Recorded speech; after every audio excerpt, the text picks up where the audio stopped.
Hello, ladies and gentlemen. Welcome to Tennis Weekly with Joel, Kim, and Chris. On today's Tour Catch Up, Sinner secures Madrid title and record fifth Masters in a row.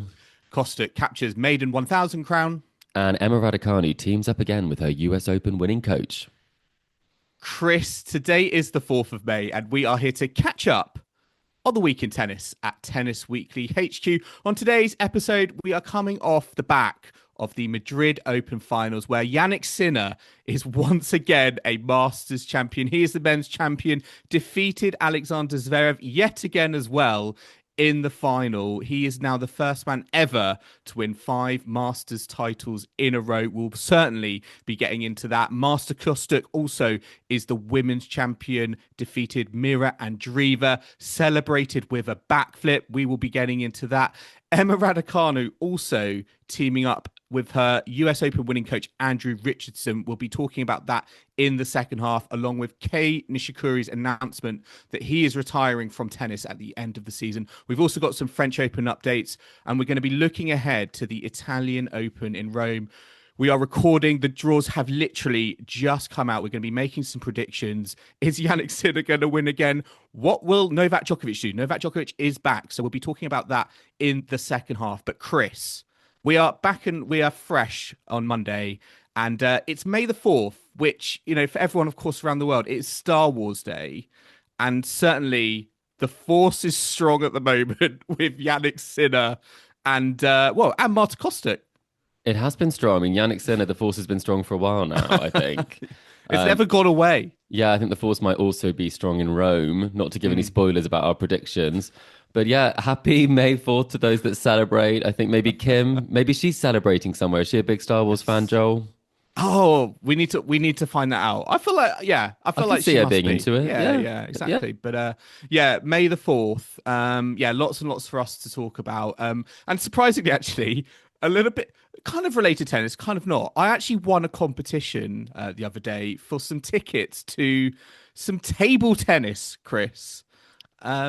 There's how did you win these? Just randomly? I know. I'm not a person who normally sort of wins competitions, but, you know, it's one of those classic ones on Instagram where it was like tag a friend. It's not a scam, is it? And see, to be honest, when they got back out to me, I was kind of like, am I being played here? Did I actually win something? But did you enter? I would be questioning.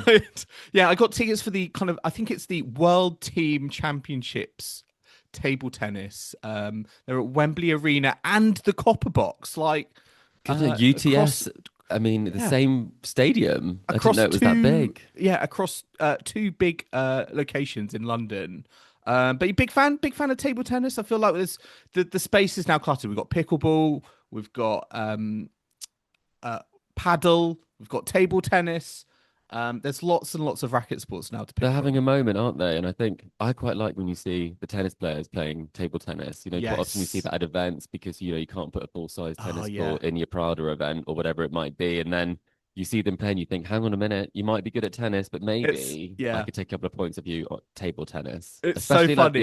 The top spin doesn't work. I feel like at the tour finals, they've all kind of got suited and booted, and they know how much, like, you know, Roger Federer loves a bit of ping pong, and they'll just like, oh, look, there's a table tennis table just next to the photo shoot. We're on a tour of this place. Yes, exactly. It just happens to be here. There are some bats. Oh, let's play. But yeah, I feel like a lot of tennis players do love a bit of table tennis. I always remember, actually, as a junior, when I used to play, whenever it was raining and you couldn't play at your kind of local event, there was always a table tennis table in the clubhouse, and everyone would always play a bit of around the world around the table. So that happened to me, was very exciting. But we can't wait for more updates, though. We can't wait for more updates. When are we waiting for you to go?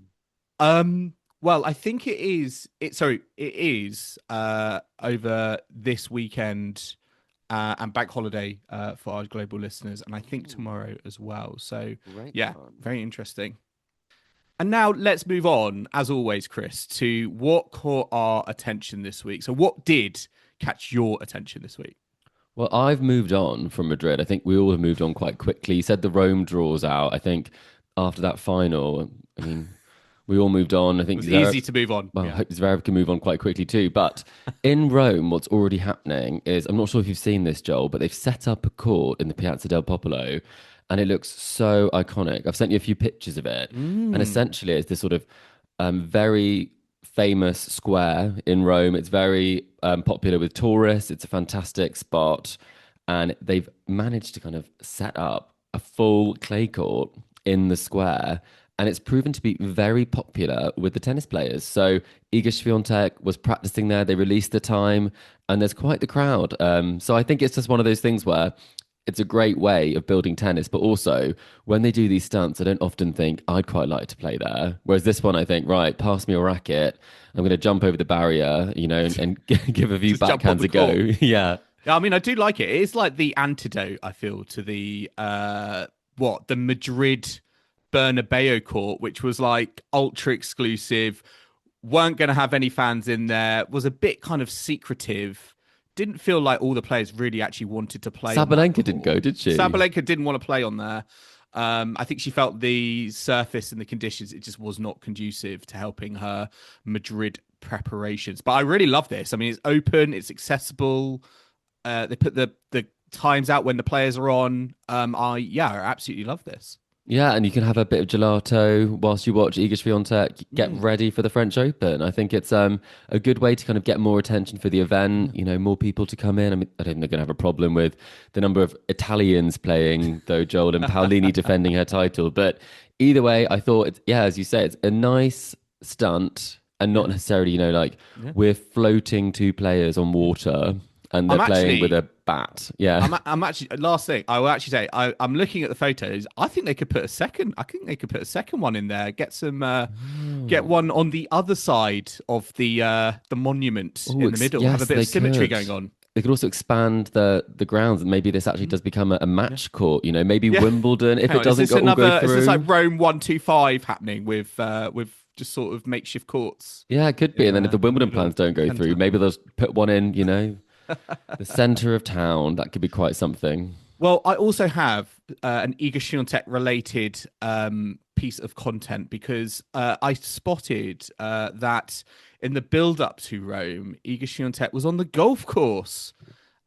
She's been spotted playing a bit of golf, maybe not content with her idol, Rafa always being on the golf course, Alcaraz and Murray, etc., etc. Iga Swiatek now getting involved as well. But I saw some videos of her practicing. I thought she had pretty good structure, pretty good form. However, we know that Iga Swiatek is like the harshest critic of herself, and she said on Instagram, "In my golf era, I'm so bad right now."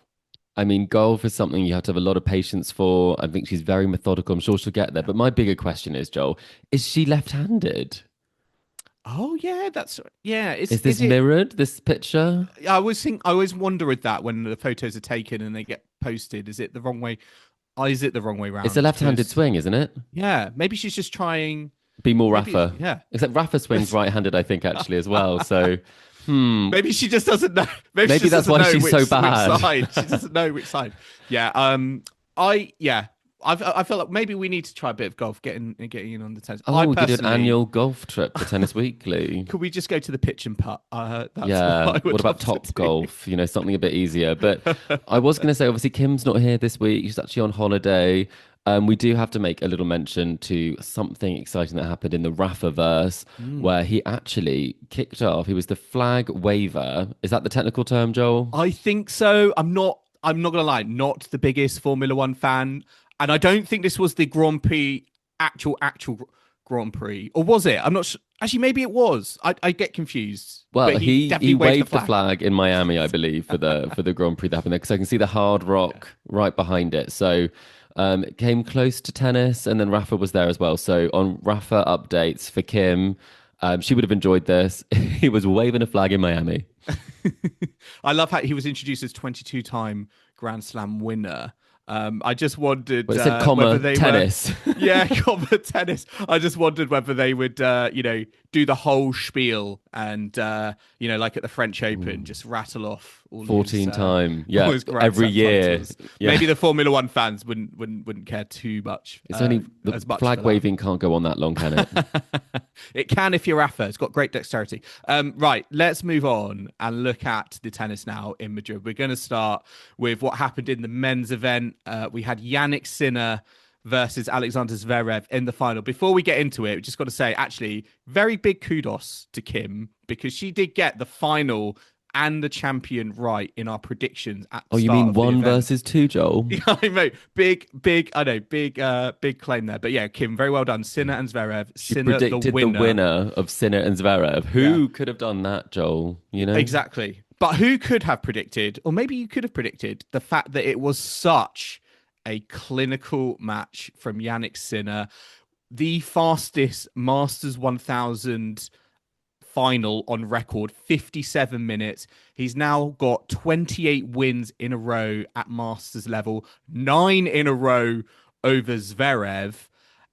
This was just a complete beatdown, Chris. And I think I was a little bit surprised by it, because we talk about Madrid and its conditions, and they are very tailor-made to a game of Alexander Zverev.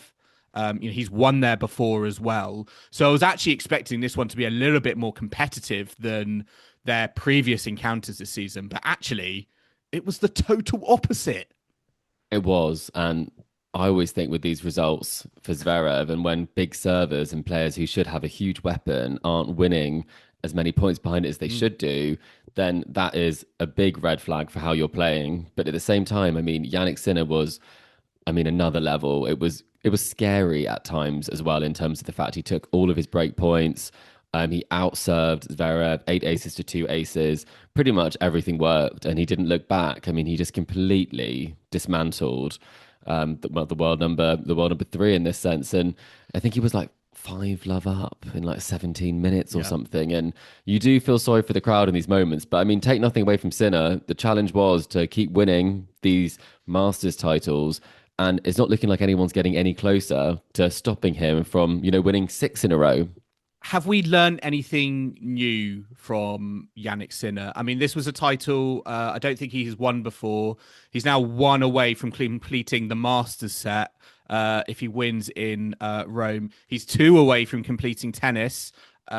Gold medal, notwithstanding, if he wins the French Open. But did we learn anything new from this, from his time at Madrid? I mean, it feels worlds ago that we were speaking about him dropping a set to Benjamin Bonzi. But did we learn anything new from Jannik Sinner over the last couple of weeks? And that was a tiebreak of all things. So I was literally about to say, I think he's so good in the big moments, because obviously against Hodar, he was 7-0 in that tiebreak. So that was very impressive. And Feast, he made look pretty ordinary. Yeah. I think we haven't learnt much from the Zverev-Sinner contest, because I don't think Zverev thinks he can beat Sinner. And I think that's probably the biggest thing in that matchup. If you really don't think that you can, then you're not going to do it. And I think he does believe he can beat maybe Alcaraz on his day. He's got pretty close at the French Open, for example, and he has beaten Alcaraz in the past.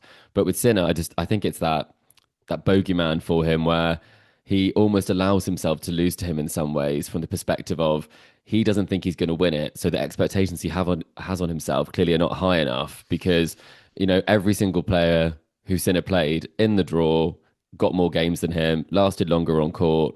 And I think that's the problem. And I think that is a big problem. It wasn't like he was tired as well from his semi-final. I don't think there were any kind of mitigating circumstances. He did say that, Joel. He said he played nights and wasn't going to bed before 4 a.m. or something, and therefore that's sort of the not ideal way of doing things. So maybe that is something that could be connected to, I don't know, but at the same time, that doesn't really stop you putting in some decent first serves. Yeah.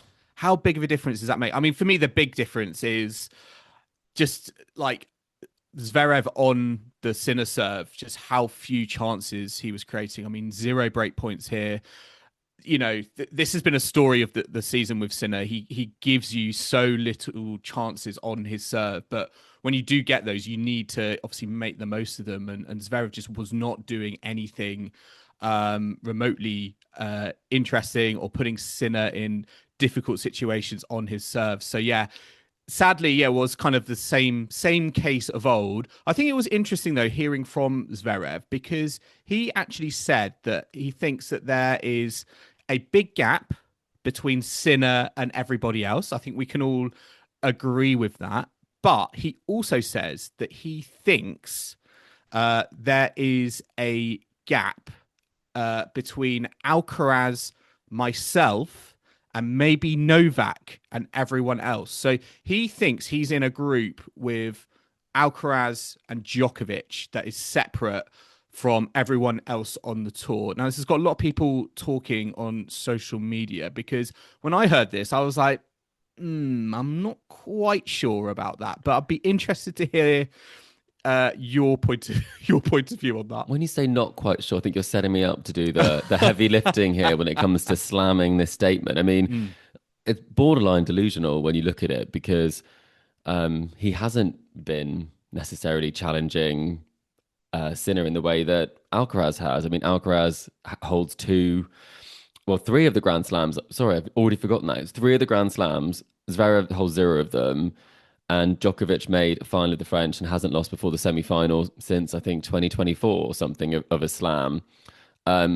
So, I mean, it's a bit of a nonsense, that statement, because that's not accurate, really. And I think just because Zverev's turning up every week and making semi-finals of Masters or a final of a Masters when Alcaraz isn't there, it doesn't really prove anything. So I think the groupings are, at the moment, in terms of the level that's being played right now, you'd put Sinner as the top player in the world. In terms of, well, that's where he's ranked as well. And then you'd put Alcaraz, if fit and healthy. Alcaraz with a question mark, you could group him with, Djokovic potentially. But Zverev I wouldn't even put him as the next best challenger. And based on his performance, I wouldn't say that's where he is. I don't think he's in the chasing pack. I think he's in a pretty stagnant middle, really. And I think people like the Theses, the Hodars, the younger players, I think that's where the inspiration could come to take out Jannik Sinner. I don't think it's coming from Zverev at this point. Yeah, I mean, he's had so many opportunities. It's hard to see how he's going to kind of turn this around. I mean, we've had so many Sinner Zverev matchups this season already. I wouldn't be surprised if we get a few more, given I think that Zverev, I mean, he's in a great position. I mean, he's the number 2 seed. He's got, he's got a good, he's going to inevitably always have a good part of the draw. I feel like, with Sinner on the other side, no Alcaraz. We don't really know how fit Novak Djokovic is. So yeah, he's certainly, I think, going to have to be a contender at the French Open just by the fact, I think that, Alcaraz maybe isn't there. I mean, yeah, with Jannik Sinner, I mean, does this kind of just show how much badly we're missing like Carlos Alcaraz on the tour, what's happened in Madrid, given, it's just been a bit of a walk in the park, bar, set against Benjamin Bonzi. And it's not really been that exciting of a men's event, arguably. I mean, exactly what a lot of people thought would happen did happen. And it actually was even more plain sailing in the later rounds of the tournament than people thought. I think the Hodar match did live up to a bit of hype, but apart from that, I mean, it's so quick. When you're having a record for the shortest Masters 1000 final, I will say Masters 1000 finals used to be 5 sets. So I do think we should give a little caveat there that it's not necessarily completely fair as a comparison. But I mean, it's Sinner's year to win it all. If he is able to maintain this level, I think it could be a huge opportunity. Do you think we are on potentially for a Sinner domination at Grand Slams, Tour Finals, all big events across the year, given the circumstances at the moment and what we've seen in Madrid? Wrist injuries are very, very tricky. We talked about that before. So I think right now, based on who is fit, who is playing, you have to assume that Sinner's going to keep winning. And I also think when it comes to this, the only question mark I have is around Novak Djokovic, given the fact he did beat him at the Australian Open. And if he is in the French Open and doesn't necessarily have to play him until the final, I think, or even actually, to be honest, if they do have to play before that in the semi-finals, I think that will be the closest we get to a more level playing field, given the fact that there is that belief from Djokovic, because the rest of the field, I do not think are believing. Yeah, I mean, that victory Djokovic had over Sinner in the semi-finals at the Australian Open, I feel just like it looks better and better as we go on in the season. So yeah, we'll have to see what Djokovic turns up in Rome. We'll be getting onto that in the second half. I mean, just one other player, Chris, I want to talk about. You spoke about Arthur Fils, but a surprise semi-finalist on the bottom half, Alexander Blocks, who is another kind of up and comer, a little bit older than the likes of Fonseca and Hodar, 21 years old, but still a very talented Belgian. Lots to be excited about. But yeah, this was a bit of a breakthrough moment for him? It was great. I mean, he played some fantastic tennis. And again, it's the exciting younger generation that I think are now coming up, where maybe that middle generation haven't lived up to their potential or the hype they had. So great fun watching these players. I think that's probably been the saving grace of Madrid in many ways, is getting these new names, having deep runs, Spanish names, but, a multitude of people who are seemingly making that jump. So very exciting time, I think, for to see how their careers go. And I think that Blocks is someone who has put himself out there as being a really good potential candidate. I think it gets more and more interesting in terms of who is the best of the next gen. That debate will rage on. I think it might ease the pressure on Fonseca I talked about last week. And I think potentially it might, we might see some surprising names who might make the break first. Yeah, I think arguably at the moment, it's actually the more interesting stories for the kind of diehard tennis fans. I think looking at the up and coming players, who is actually going to be able to challenge, the very top, the likes of Jannik Sinner, and we're just sort of maybe figuring that out. And yeah, with Blocks bringing his name in, Hodar, Fonseca. I mean, no one really still talks about Jakub Menšik, who has had an incredible early career as well. So yeah, it'd be interesting to see how that goes. Another name to add to the list.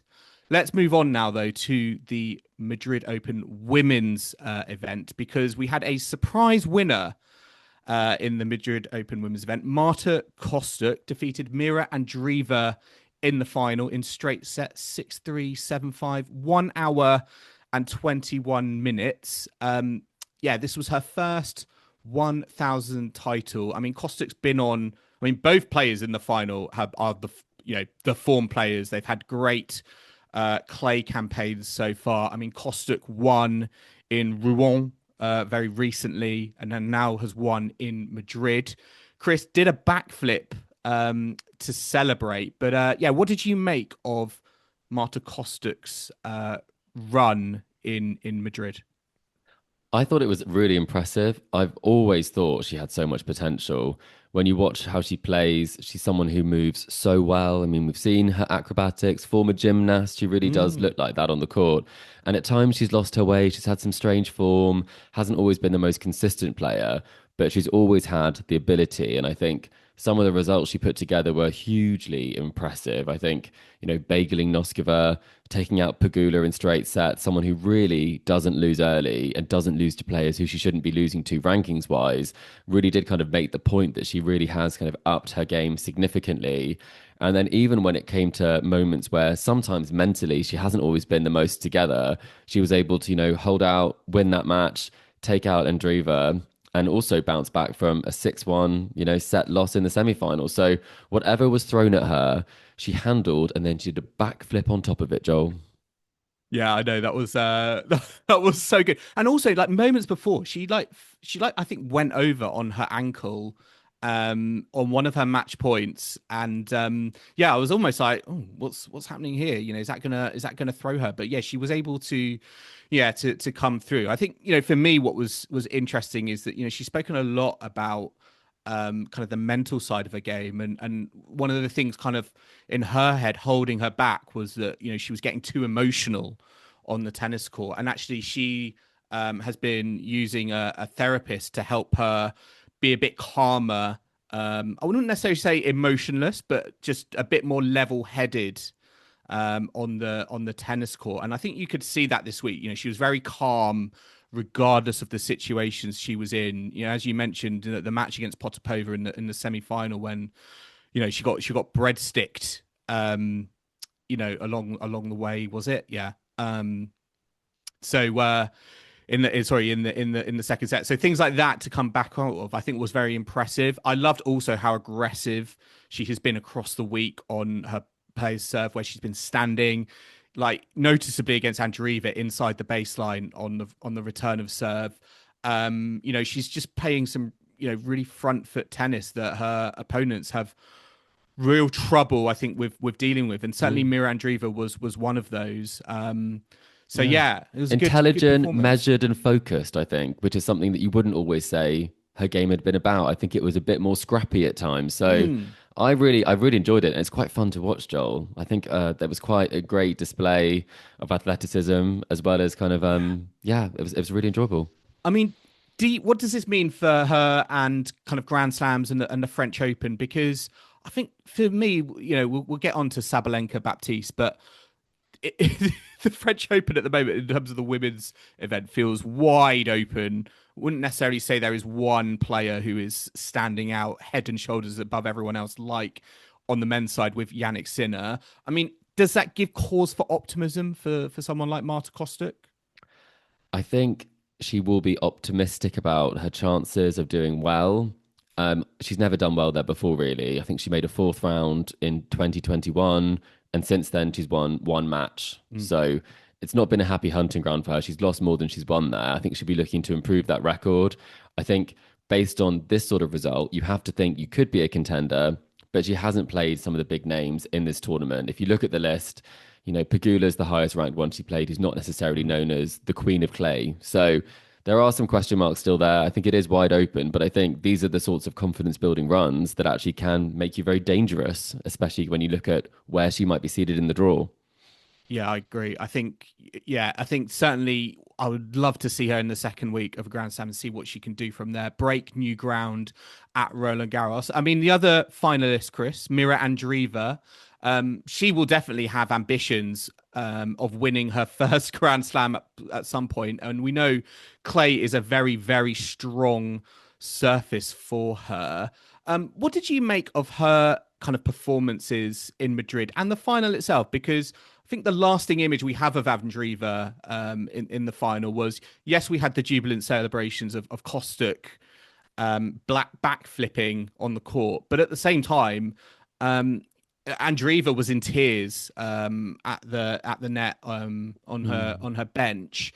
And interestingly, afterwards, she spoke about the fact that every time I lose, it's like the end of the world to me. What do you make of those comments and where Andreeva is at? Because I personally think, even though she got to a final, she didn't necessarily get going, and I felt like she's not really enjoying her tennis, I think, at the moment. It can be a tricky watch. She gets very down on herself, very angry at herself. You see a lot of outbursts that I think aren't particularly great. We've seen her hit balls into stands and all sorts of things, and it's tough viewing. So I think she could do with taking a Kostyuk approach. It's worked for Kostyuk. Maybe that's something that could work well for her. I'm not saying she would have no idea who she's working with at the moment, or if there is someone in her team who is looking at the mental side of the game for her. But I think there needs to be someone if there isn't.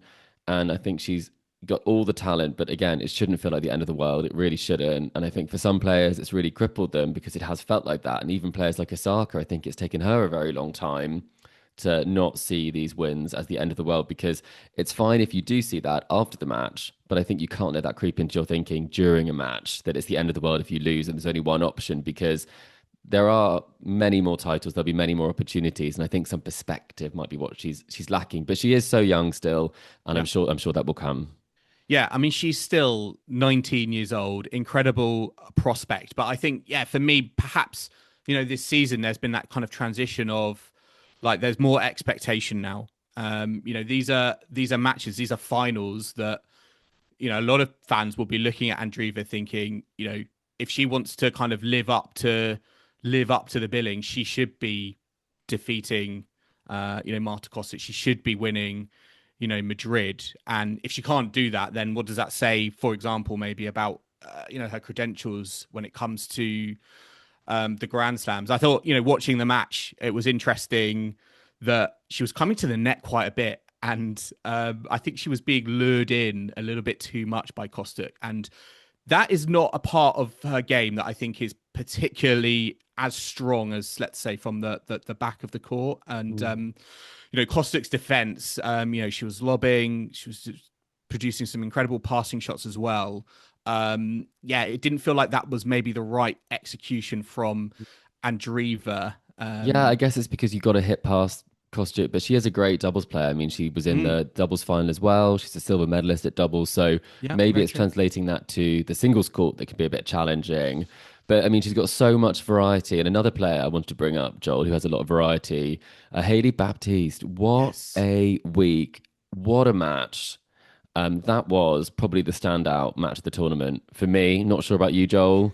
Saving 6 match points. Women's match, definitely. Yeah. I was going to put Tsitsipas and Ruud. That was I was not expecting that to be like a crazy and epic match. But yes, was it also as big an upset as this one? I think this is a huge story. 6 match points saved. I mean, so mentally tough to get through this one. I mean, against Sabalenka, who really makes you beat her. And Sabalenka even complimented her on the fact, that she did go after and she went big on those points. She didn't feel like she lost that match on the match points. So what are your thoughts on this and this upset for Sabalenka? I mean, this is a huge win. Yeah, I mean, I loved Baptiste's approach on the court. I think her approach, particularly for those match points, she really went for them. She was very positive. She brought a lot of variety, in those match points. It was incredible to see. It reminded me of Krejcikova Townsend when Krejcikova saved all those match points in it was at the US Open, at the US Fourth Open round, I think. It's like, you are going to have to win this from me. And I loved how positive she was in those moments, and the fact it only took her 1 match point to win, and also defeating Sabalenka in a tiebreak. I think it just says a lot about her character. And perhaps, in the past, we haven't necessarily seen all of Baptiste's game working like together in unison. But I think in this tournament, in this match, it did. I do think, though, this is like a moment for, I don't know if she's going to play a better match than she did right now. I could easily see, at the end of Hailey Baptiste's career, she's going to look on this match as probably top 3, if not the best match she has ever played in her career. I mean, it will have to be. I think beating the world number 1, such a dominant world number 1 in terms of the number 1 ranking, I think it is fantastic. I also just think, irrespective of that, she played her in Miami and said she learned a lot about how she could do it. And then she applied that. So I think such an intelligent player to do that and translate that so quickly, and very underrated on clay. So although I'm sure we can't keep talking about Baptiste for the rest of the podcast, but I would say very much could be an outside bet or a dark horse for the French Open, because she is actually, I think this is her best surface. And I think people don't necessarily think that when you think of a US player growing up on hard courts. I think she's the exception to that rule. Oh, yeah. Well, I think Coco Gauff's also changing that conversation true, about true, the American almost ladies, doesn't want to be, though. I agree. I mean, just on Sabalenka, where does this leave her? Because I thought it was interesting that I was just kind of in a quick look at her tour titles. She has won titles on clay, but they have all been in Madrid. And we know that Madrid conditions are not the same as for the French Open, like Roland-Garros. Couple that with this loss to Baptiste. Is this French Open women's draw kind of more open than perhaps we might think, given Sabalenka's dominance on the tour so far? I mean, she's only lost to Raducanu and Baptiste on the tour up to now. Is it actually more open than that, given this result? I think it doesn't change things. I think it's always going to be one of the hardest ones for her to win because the nature of how the surface plays. I think it doesn't always favor an aggressor. I think sometimes you can get players like Coco Gauff who are that perfect mix of counterpuncher, great at moving, can also have a big serve. I think it's one where, Sharapova, the results came a lot later for her on clay as well. Both big hitters. I think obviously Sabalenka has some advantages in movement as well, and some of the variety that Sharapova didn't have. It might be the hardest one for her to get. I think Wimbledon feels like the most natural, if I'm being honest, with the game that she has, the doubles prowess as a former number one. I think the French Open's always going to have a question mark, but I still think she's going to be the favourite. And I think the thing about Sabalenka is she's an all-court player. Whatever court she's on, I think she probably is at the moment, would back herself to win anything, bar like a peaking Rybakina. So I don't think it changes things. I think she's lost early in Rome before. She's won Madrid and not won the French. I think it's different kettle of fish when you get to a Grand Slam. Yeah, I think it's certainly going to be a big melting pot of contenders. It's so open. The more you say this, the more I'm like, who is going to win? As I say, it's quite funny because, we always get told, oh, you can't read too much into the Madrid champions. Well, I think you can in terms of the men's. I think we can safely say that we might see him at the final of the French. But women's draw, your four semi-finalists were Kostyuk, Potapova, who was a lucky loser.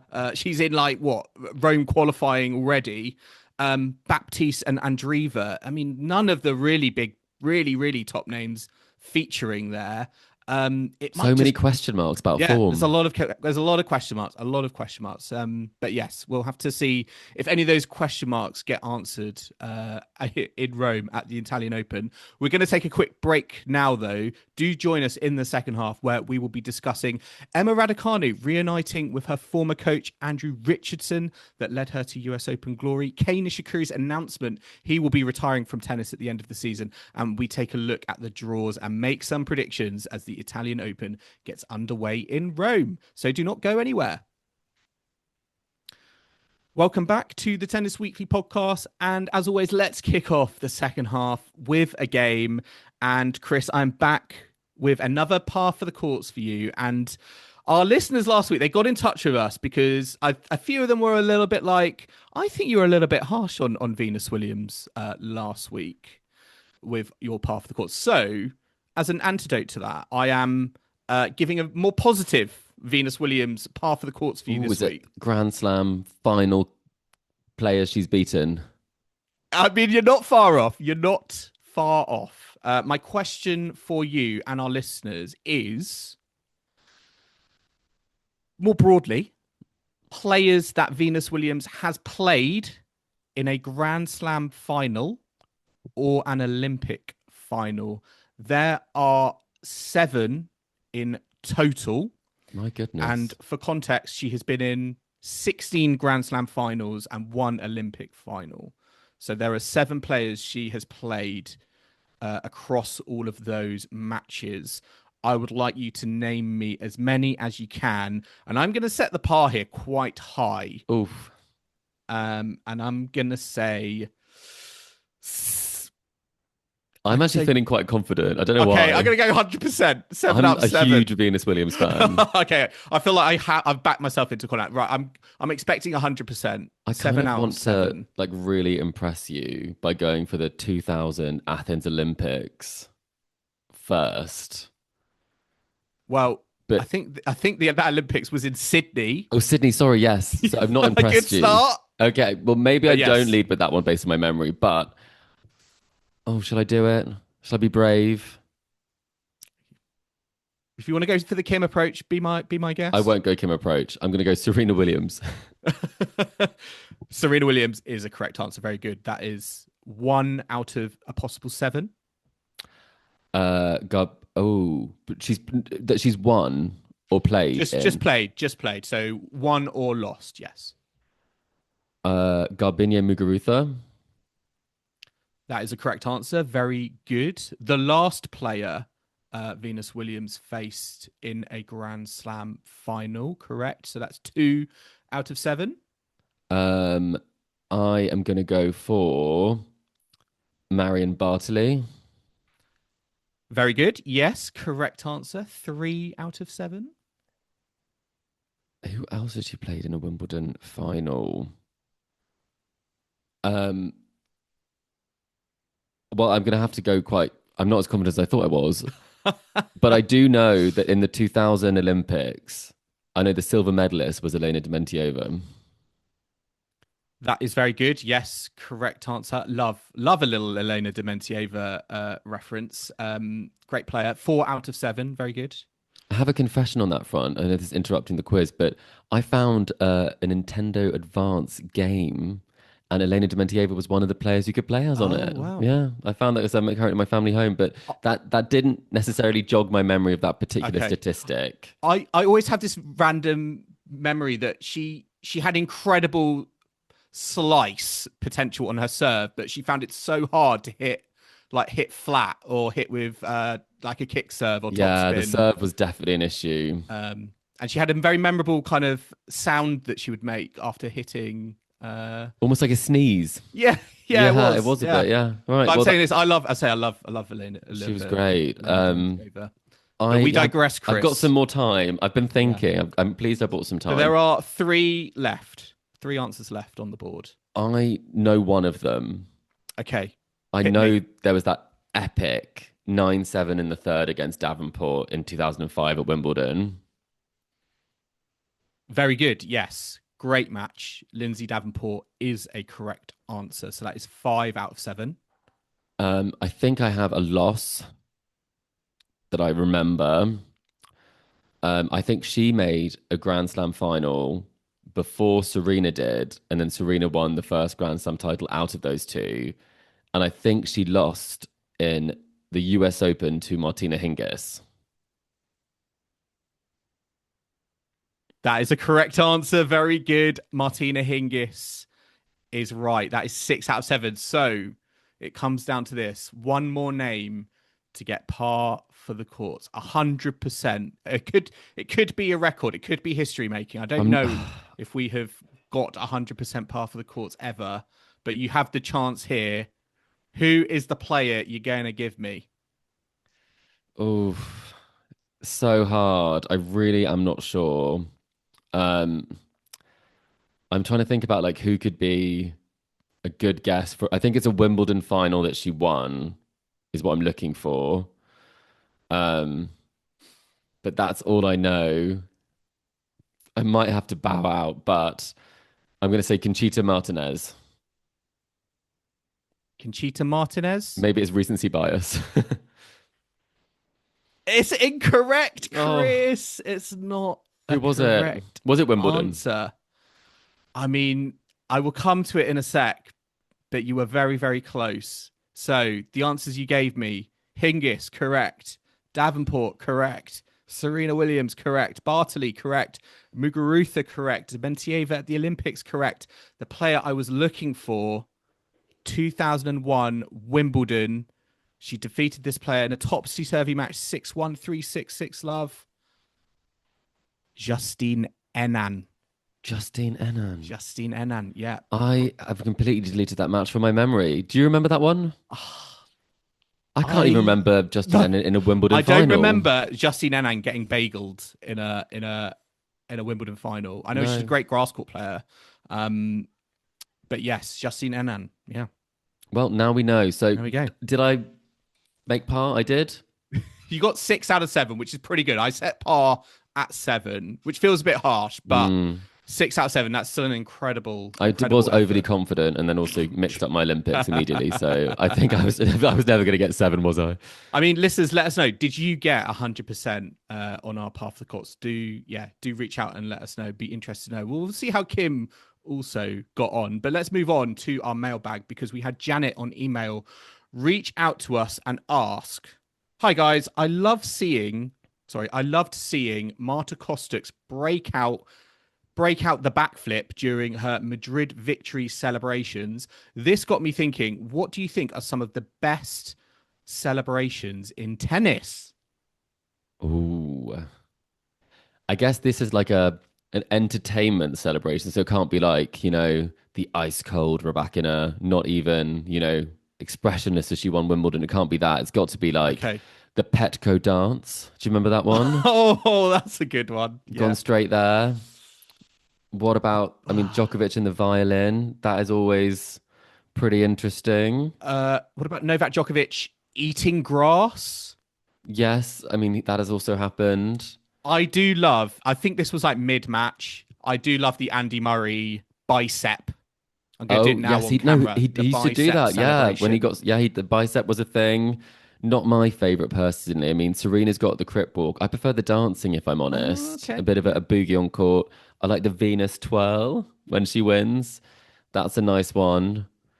Trying to think if there's any others that are like particularly. One that stands out, maybe not like the best, and it wasn't necessarily a celebration, but it did happen after the match. It was just Nadal and Djokovic sitting down on some chairs after that Australian Open final that went like 6 hours, and they just couldn't stand.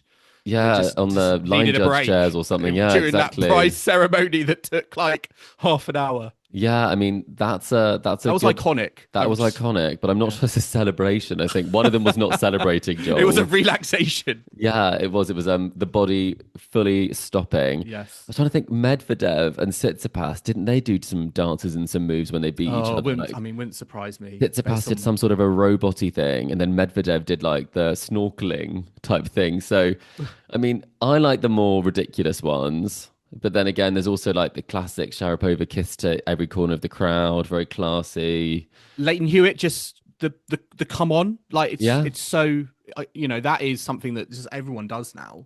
I don't want Emma Raducanu to do a backflip if she wins something else. I want the players or Carlos Alcaraz. Please do not let yourself get injured. That's for sure. Okay, well, listeners, let us know what are some of your favourite celebrations in tennis. We would love to hear from you, but we're going to move on, Chris. And speaking of Emma Raducanu, there has been some news this week. She is at the moment anyway, she is in, I have to always caveat. Well, she's in Rome now. She's in Rome. Sure. Yeah, and she's in the Rome, she is in the Rome draw at the moment. But there was some news this week that broke that she has returned working with Andrew Richardson, the coach she won the US Open title with in 2021, at the Ferrer Academy, just outside of Benidorm near Alicante. Andrew Richardson is a tennis director there, and she wanted some experience on the clay courts before hitting Rome and hopefully the French Open. Quite an interesting story. I mean, it doesn't sound like this is for the long term. It just sounds like it was a matter of convenience, maybe for both of them. Is there anything we could read into this story, or is this just a little bit kind of like, this is nice, they got back together, but the realities is that they're probably it's probably a one and done, a couple of days and that's it situation. I think the press have jumped on it because it was such a bad decision at the time. It made absolutely no sense. I think it's nice that Emma is looking for a path to get back to the game that she had. That's what she's been talking about. And obviously the person to go to for that is the person who brought you or helped you to win your biggest title and your kind of crowning moment in your career so far. I think that makes a lot of sense. I think it's nice that he took the call, because based on how he was left sort of strung out to dry from that, was that it was released that he at the time that he couldn't accept it because he wanted the requirements. He was going to coach with his coach's son, was basically what they tried to put out.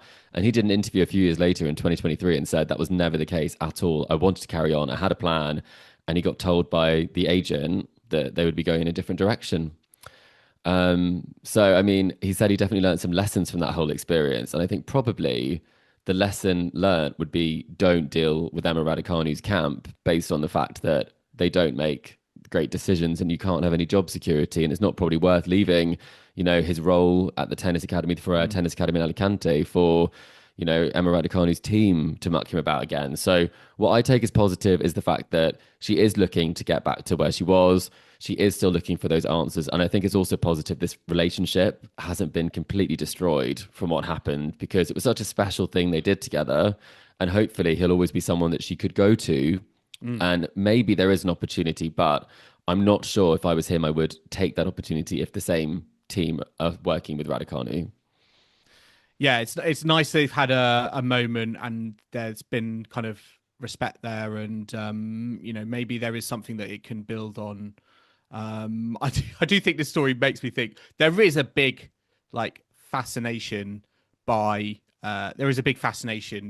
Emma Raducanu's coaching, regardless of how small the moment is or the story is. It always happens. But we'll see how that continues. Let's quickly move on, Chris, because Nishikori announced his retirement from tennis at the end of the season, put out a nice little statement. I think for me, the main part of the statement I wanted to focus on was the fact that he said, to be honest, I still wish I could continue my playing career.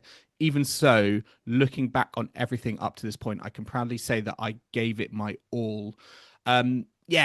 Quick thoughts on Nishikori's announcement?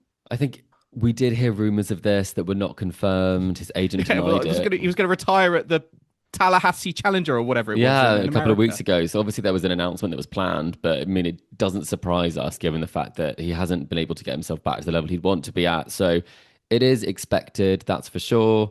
I think there are lots of great memories that he has around that sort of the Big Four era. I think he was one of probably the fifth of that sort of set in terms of the performances he put in, and so big in terms of, Asian tennis and putting Asian tennis on the map in a huge way. So he did some great things on the court. He's been making headlines off the court for all the wrong reasons recently as well. So I think for him, it seems like bittersweet that he wasn't able to continue, and injuries do have horrible effects on careers. So, I mean, hopefully he's able to enjoy this year, and maybe this gets him a few more wild cards before he ends up, moving on from tennis. Yeah, let's just embrace Nishikori as much as we can for the rest of the season. I mean, there's a few other players. It's shaping up to be a big year, I think, for retirements of kind of legends of the game. Thinking about Monfils, Wawrinka as well. We do have some French Open updates because Dimitrov has not got a main draw wild card. Is that right? Is that right? Along with Monfils and Wawrinka? Well, Monfils and Wawrinka, they do have the wild card, and there are events to celebrate them. Dimitrov was not given a wild card to the main draw, but his ranking gets him into qualifying. And I mean, this is just one that I don't particularly like because of how significant he has been in tennis previously, but also the nature of the injury that he had. I guess he's choosing not to use a protected ranking for this tournament potentially. It must be linked to that in some way. But if I was the French Open, I would be giving him a wild card because, just a few months ago at Wimbledon last year, he was 2 sets up against Jannik Sinner. And now he isn't even getting into the French Open courtesy of a wild card. So it will be a decision from both camps, but there are lots of names that are missing out. And Joel, I would like him to have one personally. What about you? I'm not going to lie. If I'm being really honest, I don't think he warrants it at the moment. He's been in some honking form over the last couple of months. I mean, I've just been looking at his results. I mean, his last victory on the tour was against Terence Atman in Indian Wells. He's just lost in the Provence Challenger first round to Tifon of Spain in straight sets 6-3, 6-4. So if you're taking the sentiment out of the equation, I think for me, it's quite hard to justify. But does Monfils justify one then, based on that same logic? Is the question? Yeah, it's very true. I think it difficult gets into decisions to be made. Yeah, it does get into some tricky situations. But I mean, Monfils has beaten Greek spoils, had a few good wins here and there, but he hasn't been playing that much on the tour, and obviously he's French, so free pass there. But I guess maybe I can accept that Sloane Stephens has to play qualifying on the same logic, and also Badosa, Pavlyuchenkova. Yes. I feel like no one gets a free pass except it is going to be stacked. Yeah, just unlike the Rome draw without Carlos Alcaraz. Yes, exactly. I mean, let's quickly look at the men and women's draws in Rome. We have made some predictions. Chris, can we just get to it? What are your predictions for the men's? Is Jannik Sinner going to complete the Masters set? And how do you think Novak Djokovic is going to get on? Oh, well, I'll go into the predictions now. I actually put Sinner down as my first prediction. I did him in quarterfinal 1, semi-final 1, final and winner. So that is done. Spoiler alert. I got Sinner Shelton in the quarterfinals. I think Vachereau Medvedev could be pretty tasty. I think Djokovic is going to make it all the way to the final, but he's going to play Ruud in the quarterfinals. And then I've gone fully rogue with Arnaldi versus Poole. So I've got Sinner, Vachereau, Djokovic, Poole with a Sinner Djokovic final and a Sinner win. So is that rogue genuinely? It feels rogue, but I do think it is so open. I am also not expecting Zverev to get to the final. I don't think we're going to get another installment Sinner versus Zverev. I think will it be even shorter? I think we'll be glad, everyone, we don't have that. But I've gone Sinner, Rublev, Fonseca, Kaboli, Rude, Djokovic, and then Dimitrov, Zverev in my quarterfinals. That does sound like it makes more sense than what I put down. I've got to be honest. Yeah, Dimitrov not been in great form, I feel like, in the last couple of events. But yeah, I've got Sinner, Fonseca, Rude, ADM. If I'm being honest, I don't really think you've lost me at the semi-finals. It doesn't make to me. It doesn't make a difference who those three are alongside Jannik Sinner. Jannik Sinner is winning. I've got Sinner, Rude in the final. I mean, a lot of points have just dropped off Rude. He's the 23rd seed in Italy, so I'm expecting a response.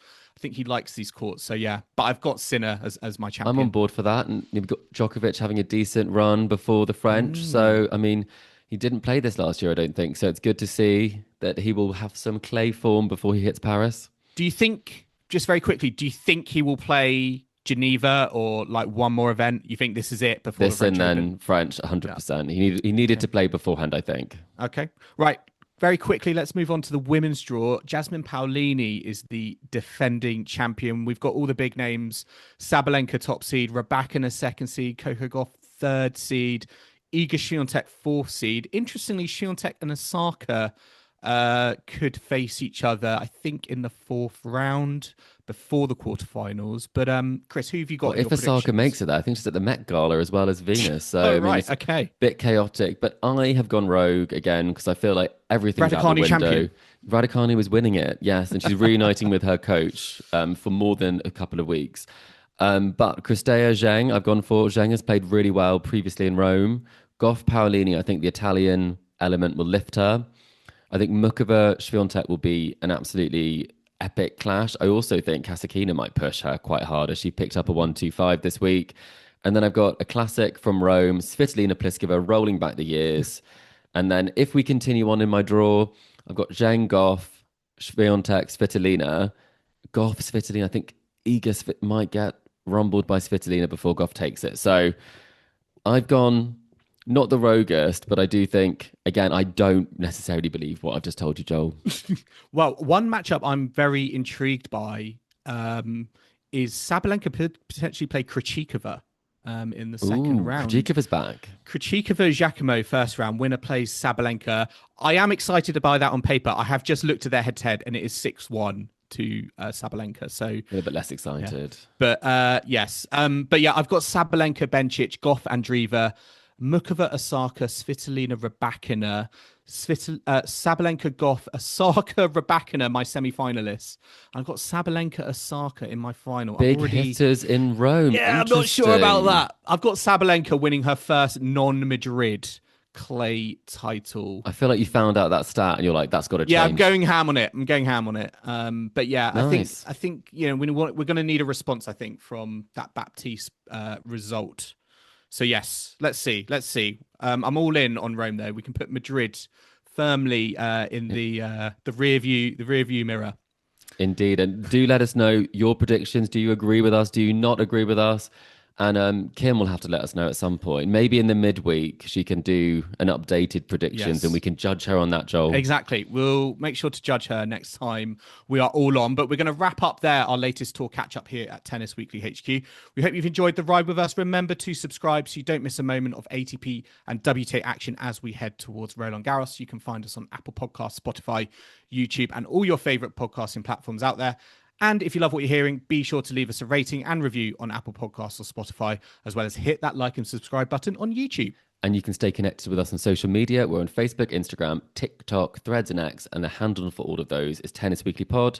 And if you'd like to get in touch with us, if you'd like to drop us a mailbag, we'd love to receive them at tennisweeklypod@gmail.com, or you can just message us on our social platforms or visit our website, tennisweekly.co.uk. And we'll be back next week for a check-in of Rome and the Italian Open week 1. But until then, it's goodbye from Chris. Goodbye. And it's goodbye from me. Thanks for listening, and we'll catch you next time on Tennis Weekly.